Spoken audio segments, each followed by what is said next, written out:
Ulang kaji perubahan keseimbangan pendapatan negara, kaedah AEY dan suntikan bocoran. Sebelum itu jangan lupa subscribe dan like video ini.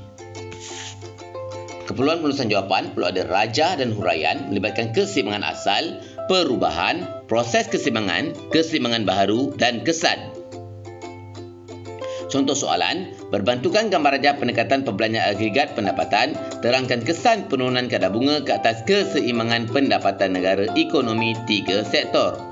Analisis soalan, berbantukan gambar rajah pendekatan perbelanjaan agregat dan pendapatan, terangkan kesan penurunan kadar bunga. Maka di sini kita perlu ada gambar rajah AEY dan penurunan kadar bunga, di mana kadar bunga turun, kos pinjaman berkurang, pinjaman pelaburan meningkat, AE meningkat, kalau AE akan balik ke atas dan Y akan meningkat.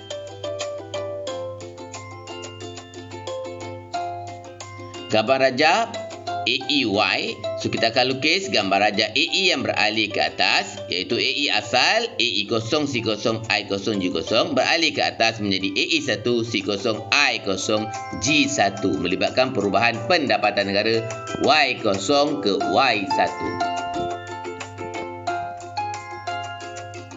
Huraian, keseimbangan asal tercapai pada titik E0 apabila keluk AE0, C0, I0, G0 bersilang dengan keluk Y menyamai AE pada tingkat pendapatan negara Y0. Penurunan kadar bunga menyebabkan kos pinjaman berkurang, pinjaman pelaburan meningkat dan pelaburan akan meningkat. AE akan meningkat, keluk AE akan balik ke atas dari AE0 ke AE1. Pada pendapatan negara Y0, berlaku lebihan AE sebanyak E0A. Menyebabkan berlakunya kurangan stok, firma akan meningkatkan pengeluaran dan pendapatan negara akan meningkat. Keseimbangan baru tercapai pada titik E1 apabila keluk AE1, C0, I1, G0 bersilang dengan keluk Y menyamai AE pada tingkat pendapatan negara Y1. Kesannya, pengurangan kadar bunga menyebabkan pendapatan negara meningkat dari Y0 ke Y1.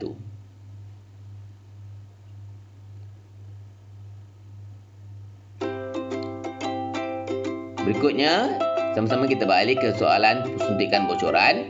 Dengan menggunakan gambar rajah suntikan bocoran, terangkan kesan ke atas keseimbangan pendapatan negara ekonomi 3 sektor jika kerajaan mengubah perbelanjaan kerajaan bagi mengatasi pengangguran. Di sini kerajaan perlu ubah perbelanjaan kerajaan dengan cara meningkatkan perbelanjaan kerajaan, kerana peningkatan perbelanjaan kerajaan dapat meningkatkan Y dan mengurangkan pengangguran.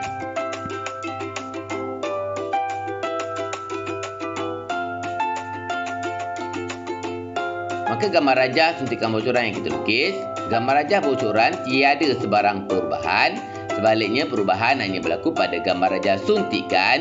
J0, I0, G0 akan balik ke atas menjadi J1, I0, G1, menyebabkan berlakunya peningkatan pendapatan negara dari Y0 ke Y1.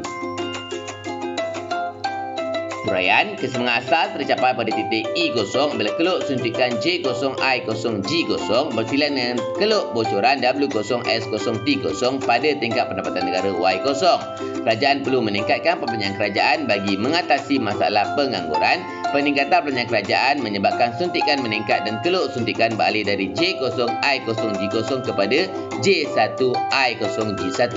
Pada tingkat pendapatan negara Y0 berlaku lebihan suntikan sebanyak E0A, maka berlaku kurangan stok, firma akan meningkatkan pengeluaran dan pendapatan negara akan meningkat hingga mencapai keseimbangan. Keseimbangan baru tercapai pada titik E1 apabila keluk J1, I0, G1 bersilang dengan keluk W0, S0, T0 pada tingkat pendapatan negara Y1. Kesannya, peningkatan pendapatan negara menyebabkan pengeluaran meningkat, berlaku peningkatan peluang pekerjaan dan pengangguran akan berkurang. Diharapkan video ini dapat membantu anda semua para pelajar yang dikasihi.